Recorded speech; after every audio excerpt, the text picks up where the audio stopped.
প্রকাশিত প্রথম দফা সাপ্লিমেন্টারি লিস্ট। জাতীয় নির্বাচন কমিশনের ওয়েবসাইটে প্রকাশিত সাপ্লিমেন্টারি লিস্ট, পশ্চিমবঙ্গের সিইওর ওয়েবসাইটেও প্রকাশিত সাপ্লিমেন্টারি লিস্ট। দুটি তালিকা প্রকাশিত হয়েছে, supplementary list number 1 final list এবং deletion list number 1 final list. বিবেচনাধীন 60,06,675 ভোটারের ভবিষ্যৎ কি? এখনো পর্যন্ত প্রায় 29 লক্ষের নিষ্পত্তি, এমনটাই খবর নির্বাচন কমিশন সূত্রে। খসড়া তালিকার পর চূড়ান্ত তালিকা প্রকাশ পেয়েছিল, আর এবার এসআইআর এ বিবেচনাধীন ভোটারের প্রথম সাপ্লিমেন্টারি লিস্ট প্রকাশিত হলো। সুপ্রিম কোর্টের নির্দেশে জুডিশিয়াল অফিসাররা নথিপত্র যাচাই করার পর এই তালিকা প্রকাশ। আপনাদের আরও একবার জানিয়ে রাখবো, প্রকাশিত হলো প্রথম দফা সাপ্লিমেন্টারি লিস্ট। জাতীয় নির্বাচন কমিশনের ওয়েবসাইটে প্রকাশিত সাপ্লিমেন্টারি তালিকা, পশ্চিমবঙ্গের সিইওর ওয়েবসাইটে প্রকাশিত সাপ্লিমেন্টারি লিস্ট। দুটি তালিকা প্রকাশিত হয়েছে, supplementary list number 1 final list এবং deletion list number 1 final list. বিবেচনাধীন 60,06,675 ভোটারের ভবিষ্যৎ কি? এখনো পর্যন্ত প্রায় 29 লক্ষের নিষ্পত্তি, এমনটাই খবর নির্বাচন কমিশন সূত্রে। এবং এই সাপ্লিমেন্টারি লিস্টে কাদের নাম রয়েছে এবং কাদের নাম বাদ গেল, ভোটাররা ঠিক কিভাবে জানতে পারবেন, গোটা বিষয়টা নিউজরুম থেকে জানিয়েছেন আমাদের প্রতিনিধি রাজশ্রী দত্তগুপ্ত। দেখুন। উদ্বেগ ছিল যে কখন এই তালিকা বেরোবে এবং যাদের নাম বিবেচনাধীনের তালিকায় রয়েছে, অর্থাৎ অ্যাডজুডিকেশন লিস্টে রয়েছে, তাদের কজনের নাম উঠলো এবং কজনের নাম বাদ গেল। এটাই প্রথম এবং প্রধান জিজ্ঞাস্য বিষয়, জানার বিষয়। যতটুকু কমিশন সূত্রে বলা হচ্ছে যে 29 লক্ষ মানুষের নাম যাচাই হয়েছে, অর্থাৎ তাদের নথি যাচাই সম্পন্ন হয়েছে এবং 31 লক্ষের বাকি আছে। সেই হিসাব ধরলে আজকে যে প্রথম সাপ্লিমেন্টারি লিস্ট প্রায় 23 দিনের মাথায়, রাত্রি 12টা বাজে এখন, 23 দিনের মাথায় বেরোলো, তাতে এই 29 লক্ষের নামের নিষ্পত্তি হয়েছে। এবং 29 লক্ষের নামের মধ্যে কতজনের নাম বাদ গিয়েছে এটা কিন্তু নির্দিষ্টভাবে কমিশন সূত্রে জানানো হয়নি।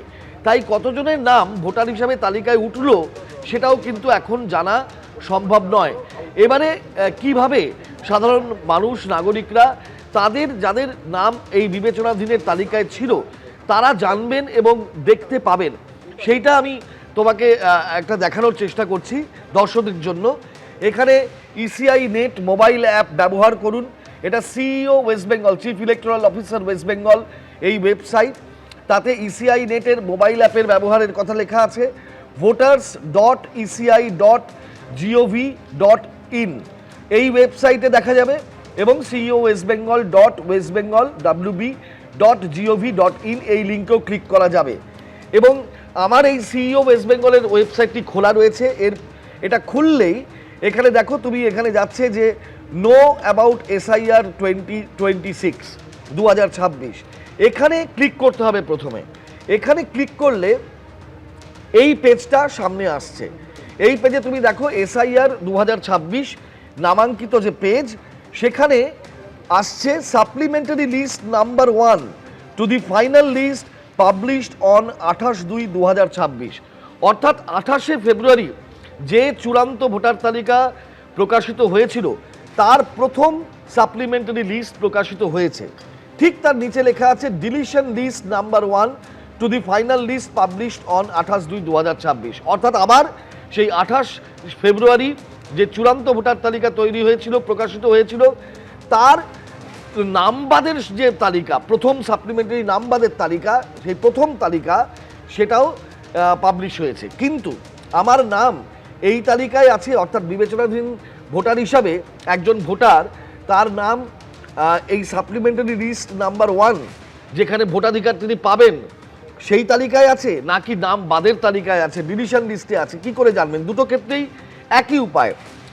প্রথমে নাম ভোটার হিসাবে উঠলো কিনা সেটা জানার জন্য supplementary list number 1 to the final list published on 28/2/2026 এই যেখানে লেখা রয়েছে সেখানে ক্লিক করতে হবে।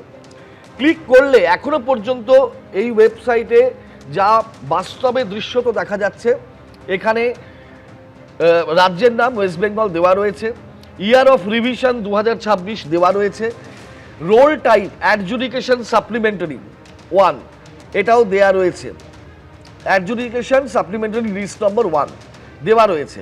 এবার আসছে যে ডিস্ট্রিক্ট, এখানে জেলা নির্দিষ্টভাবে যে ভোটার তার নাম জানতে চাইছেন তিনি কোন জেলার বাসিন্দা সেটা সিলেক্ট করতে হবে। ধরো প্রথমেই আসছে আলিপুরদুয়ার সিলেক্ট করা হলো, তারপরে অ্যাসেম্বলি কনস্টিটিউয়েন্সি অর্থাৎ কোন বিধানসভা কেন্দ্রের ভোটার সেইটা সিলেক্ট করতে হবে। এখানে একটা উদাহরণ হিসাবে কুমারগ্রাম সিলেক্ট করা হলো। তারপরে ল্যাঙ্গুয়েজে ইংরেজি বা বাংলা যে কোনো একটি সিলেক্ট করতে পারেন, এখানে আমার বেঙ্গলি সিলেক্ট করা রয়েছে। এরপরে একটা যেটা ওয়েবসাইটের একটা বিষয় থাকে ক্যাপচা বলে, সেটা এখানে ফিল আপ করতে হবে। এখানে আমি সেটা ফিল আপ করছি।